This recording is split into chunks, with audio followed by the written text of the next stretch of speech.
నన్ను జబర్దస్త్ హైపరాది అంటారు. ఈ బొట్లన్నీ చూసి చేతపల్లి చేసుకునేవాడు అంటున్నాను. మా చిన్న అన్న గుంటూరులో ఉన్న గుళ్ళని తిప్పేశాడు నన్ను. కాసేపు నాకు గుంటూరు వచ్చాను తిరుపతి వచ్చాను అర్థం కాలేదు అని. ఓకే, ఇప్పుడు మన విషయాలు మాట్లాడుకునే ముందు ఇక్కడ విచ్చేసిన మన పెద్దలందరికీ పేర్లు చెప్తే మీరు అందరూ పడుకుంటారు. అందరి పేర్లు చెప్పాలండి. నేను ఇక్కడున్న పెద్దలందరికీ థ్యాంక్ యూ చెప్పుకుంటున్నాను. ఇక్కడ నన్ను ఇన్వైట్ చేసిన మన ఆళ్ళ హరి గారికి, నేను జబర్దస్త్ షూట్ లో కలిసాను ఆల్రెడీ. అందులో వాళ్ళ ఫ్యామిలీ మొత్తాన్ని కలిసాను. నేను అక్కడ ఫోటో కూడా తీయడం జరిగింది మాకు. బేసిక్ ఇప్పుడు మాట్లాడాలంటే రేపు సెప్టెంబర్ 2వ తేదీ అంటే ఒక కథానాయకుడు పుట్టినరోజు కాదు, ఇప్పుడు ఒక నాయకుడు పుట్టినరోజు అది తెలిసిందే.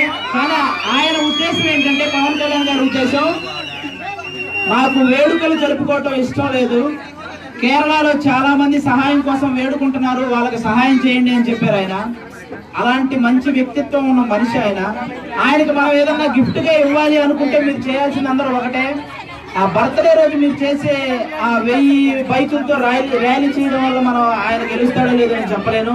మీరు ఒక ఊరంతా పోస్టర్లు పెట్టి పాలాభిషేకాలు చేస్తే ఆయన గెలుస్తాడో లేదో అని చెప్పలేను. ఒక 60 అడుగుల కటౌట్ పెట్టి మీరు తిలకం దిద్దినా గెలుస్తాడో లేదో నేను చెప్పలేను. కానీ మీరంతా ఒక్కొక్కరు ఒక 10 మంది చేత ఓట్లు వేయించగలిగితే మాత్రం ఆయన ఖచ్చితంగా గెలుస్తాడు. మీరు ఇక్కడికి వచ్చే ప్రతి ఒక్కరు అందరూ జనసేన సభ్యత్వం నమోదు చేయాలి ఆన్లైన్ లో. ప్రతి ఒక్కరు ఒక్కొక్కరు అంటే మనం ఒక కొన్ని గంటల వ్యవధిలోనే కొన్ని కోట్ల వ్యూస్ ఆయనకు వచ్చేలా చేస్తాం.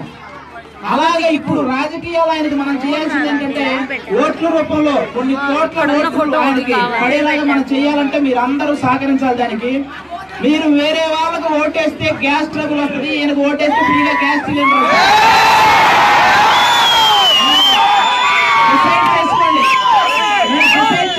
మీకు గ్యాస్ ట్రబుల్ కావాలా, గ్యాస్ సిలిండర్ కావాలా? వేరే వాళ్ళకు ఓటేస్తే మందు తాగి మందులు వేసుకోవాల్సి వస్తుంది. ఓటేస్తే మందు తాగే అవసరం ఉండదు, మీరు మందులు వేసుకోవాల్సిన అవసరం కూడా ఉండదు. ఎందుకంటే తెలుసు కదా, ఏసీలో ఉండాల్సిన వ్యక్తి ఎక్కడ సమస్య ఉంటే అక్కడ ఉంటున్నాడు. మీకు తన కంటికి బాగలేకపోయినా కూడా జన సైనికులందరినీ కూడా కంటికి రెప్పలా కాపాడుకుంటూ వస్తున్నాడు. కొన్ని కోట్లు సంపాదించాల్సిన వ్యక్తి కవాతులు అని చెప్పి మీ మధ్యలో తిరుగుతున్నాడు. మరి అలాంటి వ్యక్తిని గెలిపించుకోకపోతే ఇక మీకు, ఎందుకంటే గెలిపిస్తే మీరు అందరూ గెలుస్తారు, ఆయన గెలవకపోతే మీరు ఎప్పుడూ ఆలోచించుకుంటూనే ఉంటారు ఏం జరుగుతుంది అని. కాబట్టి ఆయన గెలిపించుకునే బాధ్యత మీ చేతిలోనే ఉంది.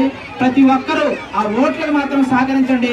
ఎందుకంటే మీరు ఇప్పుడే ఆయన ఏ పదవిలో లేకుండానే మీరు చాలా సమస్యల గురించి వినుంటారు. మన ఉద్దాన సమస్య అయినా, ఫాతిమా కాలేజీ విద్యార్థుల సమస్య అయినా, చేనేత సమస్య అయినా, రాజధాని భూముల సమస్య అయినా, ఇలా అన్ని సమస్యలు ఆయన పదవిలో లేకుండానే చేయగలిగాడు అంటే ఒక్కసారి పదవిలోకి వస్తే ఎలా ఉంటుందో ఒకసారి ఊహించుకోండి మీరంతా చాలు.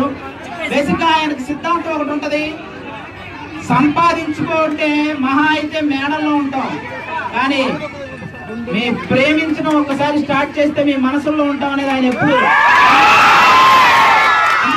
మనందరినీ ప్రేమిస్తూ ఉంటాడు. ఆయనకు ప్రేమగా మీరు ఏమిస్తారనేది మీకు తెలుసు, అది మీరు ఇవ్వాలి ఖచ్చితంగా. ఇక మీకు చాలా కావాల్సిన, మనకి రాష్ట్రానికి కావాల్సినవి చాలా ఉన్నాయి. ఇప్పుడు రాయలసీమలో హైకోర్టు పెట్టాలన్నా, రామాయపట్నంలో మీకు కావాల్సిన పోర్టు కావాలన్నా, రైల్వే జోన్ కావాలన్నా. ఈ వీడియోపై మీ విలువైన కామెంట్స్ ని మాతో షేర్ చేసుకోండి. అండ్ ఇంకో విషయం, సబ్స్క్రైబ్ చేయడం మర్చిపోకండి.